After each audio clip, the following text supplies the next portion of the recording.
All right.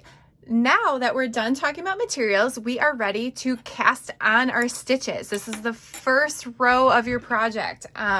So get your 2 knitting needles ready and your yarn. So with the yarn, I took the label off. Take the label off. You can keep it, throw it away. Sometimes I keep my labels in case I want to like try the yarn again, and so I like to read, the yardage and the specs, but totally okay. All right, so if your yarn kind of looks like this when you're using the Thick and Quick, and there's usually one of the ends is like tucked into the center. Just pull it out, and then you can unravel some and get it ready to start. So the method we're going to do is the long tail cast on. And there's many methods of casting on. This is my favorite, and it's a go-to, but also it gives you a really clean edge on the bottom of your work. So I really like this one. All right. So here's the end. Let's start with like almost like an arm's length of yarn to get started. So just kind of put that to the side here, and then this will actually be my starting point. And then I have the other yarn right here that is attached on the left, that's attached to the ball here, skein ball. All right, so here's our starting point, and we want to make a slip knot right here. So you make a little loop, and there's an X at the base. So now with whatever yarn is on the bottom, we want this one to come, that would be this one on the right. We want it to bring it up, and then down through the center of that loop and out the other side. And then grab that when it's through the other side of that original loop and pull it out a little bit, because this loop that we just created that came out through the center, this is the loop that's going to go on the needles. So pull this tight a little bit. And with slip knots, there's one side that one of these strands made the knot, that was this one, and then the other strand is adjustable. So you pull on the adjustable side a little bit and it gets smaller. All right, we want to put this on the needle now. So take a needle in your right hand, put that loop onto it, and tighten it up a little bit. So it's on there, and you don't want to, do you see how there's like a little bit of gap in there? You don't want to tighten this like super tight, because then on the next row, like you won't be able to get your needle into it. So you also don't want it like looking like this. So just tight enough, not too tight, and use your best judgment, because with knitting, the biggest challenge and the thing that really takes practice is tension. Whether how to not knit too tight, how to not knit too loose. And when you're learning, you will find kind of your own rhythm and your own style. But you just don't want to knit too tight. So it's gonna take a little work, and just feeling how the tension, that takes time, that takes practice. Okay, we have 1 stitch on our needles. All right, let's add some more. So basically this method, the long tail cast on, so you still have the 2 tails here. What we're gonna do is hold the needle in your right hand, and actually we're not, for the cast on, we don't need this needle yet because we're not actually knitting. We'll use this in the next video when we start doing the actual knitting. So we're going to put the stitches onto the needle that's in your right hand, and we're going to use your left hand to hold the yarn. With knitting, everything goes from left to right. When we're going to be knitting, we're going to take stitches from the left needle and transfer them to the right. That's the whole concept here. With this cast on, we're going to make stitches with our left hand, put them onto the right. All right, so let's do this.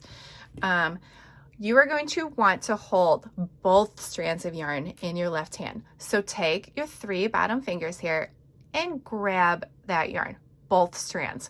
And you want to leave it like maybe like 2 inches down. Don't grab it up here, because then we're not going to have, don't grab it like next to the needle. You're not going to have any room to do anything. Okay, so let's say like down 2 inches. Those bottom 3 fingers are holding the yarn, and then you want to leave your pointer and your index finger out. All right. So now you will see the two strands. Then you can split them apart, and you want to take your pointer, my middle finger's letting go.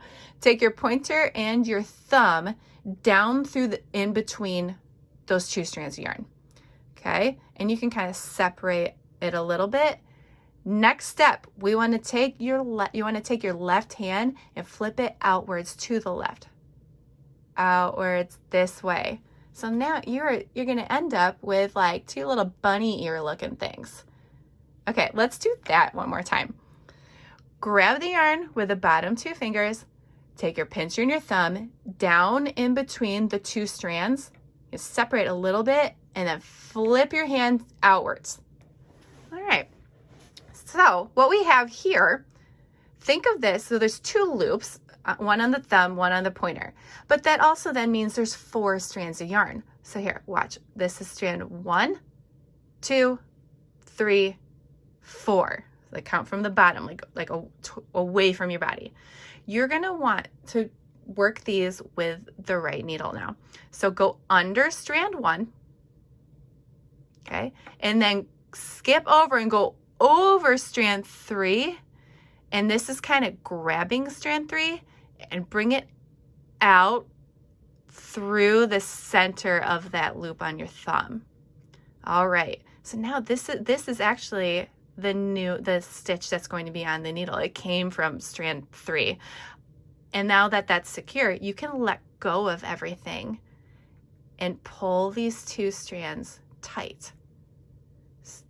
Pull them tight a little bit so it looks like that. All right, let's do that again. Seriously, watch this a couple times. Watch this whole video again, or pause it and try a couple on your own. And you can keep referencing how I do it. All right, let's do it again. Grab that yarn with those bottom 3 fingers. Take thumb and pointer. Go down through the center of those 2 strands. Flip your hand outwards to the left. Okay, remember strands 1, 2, 3, 4. Go under 1, over strand 3, and grab strand 3 and bring it out through that loop that's on your thumb. Okay, and then tighten those up. So again, grab the yarn, pinch in between, flip your hand outward, under strand 1, over strand 3, grab strand 3 and bring it out from inside of that loop. Okay, do it again. Under strand 1, over strand 3, out through that loop. And then you see, sometimes I use my thumb to tighten that loop so I don't have to let go every time. But here, if I were to let go, grab the strands, pinch through the center, flip your hand outward, under strand 1, over strand 3, and out through. Okay, the more you practice, you can develop a rhythm to this, and it can go actually quite quickly, and you don't have to let go of the yarn every single time. But here, but for beginning, you gotta let go every time, go for it. So re-grab the yarn, pinch your finger down through the center, flip your hand outward, go under strand 1, over strand 3, and through. Okay, I'm gonna do this a few times. You can rewind the video if you wanna see that in slow-mo again. And this is what your stitches are going to look like. So let's see, and what I want you to do to get this scarf going, you need to do this 22 times. So far, and you count that slip stitch. That is the first one. So 2, 4, 6, 8, 10, 12. I need 22. So let's go. 12, 13, 14, 15, 16, 17, 18, 19. And you slide these down a little bit, and see, you can practice. You can get quick at it. I think you need 3 more. Flip outwards. 20. Over 21, under 1, 22. I think I counted right. 2, 4, 6, 8, 10, 12, 14, 16, 18, 20, 22. Awesome. All right. This is what you're left with. Okay, and then your stitches should be able to like freely move because you don't want them too tight. And you'll get this nice little edge along the bottom. So we're going to keep knitting, and then your work is going to start progressing. So that's that. So from here on out though, you still have 2 strands here. Okay, so your tail, it might be a lot longer than mine, it might be shorter, and then here is the strand that's still attached to the skein here. We're going to be knitting with this, and we're going to keep feeding this yarn into our project. But this tail, don't worry about this right now. You don't have to do anything with it until the end. Just let it hang off the bottom, because at the end I have a video I'm going to show you how to weave this in kind of sneaky so it'll be kind of blended into the project, and then we can trim the end. So don't worry about this just yet. All right, that was the cast on. So go ahead and find video 3. I will teach you how to knit, and that's going to be the main portion of our project. Okay, see you in video 3.